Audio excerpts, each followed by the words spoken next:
sortie du Krebs-Zulgat, direction INS pour deuxième partie.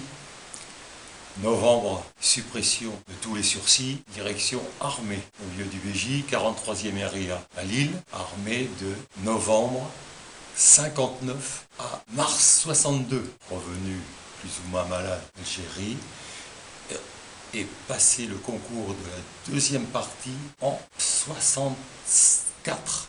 Et direction le lycée, l'école industrielle de Rouen. Ensuite, enseignement jusqu'en 70 et direction départementale jeunesse et sport de Rouen et poste de conseiller technique départemental rugby. Donc, intervention au niveau comité, au niveau national. Et ça s'est très bien passé, aussi bien au niveau de la départementale que la régionale. Comme beaucoup de conseillers techniques, quelques soucis avec le comité régional de rugby, ses dirigeants fédéraux, croyant que le conseiller technique était de leur dépendance, ne comprenant pas que la jeunesse et sport, l'État était notre patron.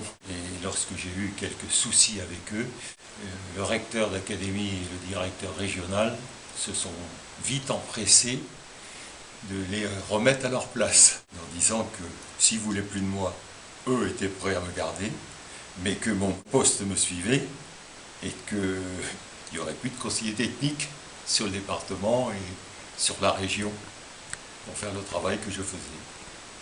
Alors, quelques anecdotes que j'ai eues, par exemple, j'ai créé des sections sportives au niveau du CES et au niveau du lycée Samba avec de très bons résultats.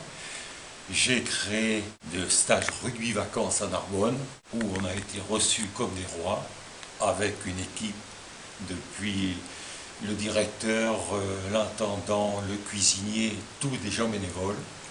Et j'ajoute que nous avons obtenu le stade de Légat-Sierral et les locaux, aussi bien dortoirs, cuisine du lycée Lacroix, chose que mes collègues du Languedoc, notamment Olivier Cessé, ex-capitaine de l'équipe de France, X fois international, n'avaient jamais pu obtenir. Disons que nous avions un groupe très soudé, avec un règlement intérieur très strict, et ça a été un de mes plus beaux souvenirs.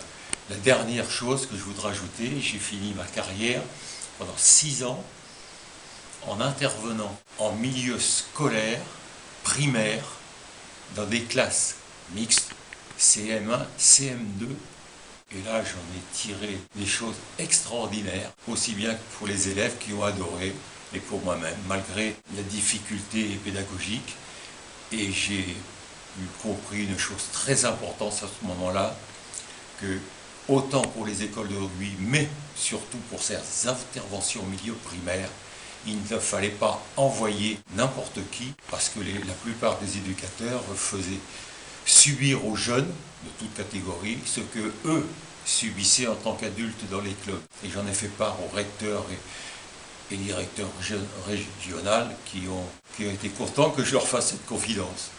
Et je trouve que c'est quelque chose qui a porté ses fruits par la suite, parce que on a eu du mal à rentrer dans le milieu scolaire, mais je crois que c'était comme ça qu'il fallait agir. Et puis ensuite, retraite au 1er janvier 95. Pour la retraite, le rugby et l'amical.